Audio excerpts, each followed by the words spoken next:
వైసీపీలో చేరిన పులివెందుల టీడీపీ నేత సతీష్ రెడ్డి కొండవ కప్పి ఆహ్వానించిన సీఎం వైఎస్ జగన్ గారు.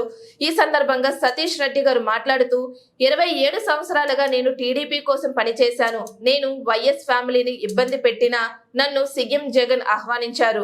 నాతో వైసీపీ నేతలు టచ్ లోనే వచ్చాక చంద్రబాబు రాయబారం పంపారు. ఇంతకాలం పట్టించుకొని చంద్రబాబు ఇప్పుడు తన స్వార్థం కోసం మళ్లీ రాయబారం చేశారు. చంద్రబాబు నాయకత్వం రోజు రోజుకి దిగజారిపోయింది. ఇప్పుడు టీడీపీలో లోకేష్ పెత్తనమే నడుస్తోందని, సీనియర్లకు గౌరవం లేదని, టీడీపీ ఒక వ్యాపార సంస్థగా మారిందని, వైఎస్ ఫ్యామిలీని నేను ఇబ్బంది పెట్టినా జగన్ నా మీద ఎంతో ప్రేమ చూపించారు.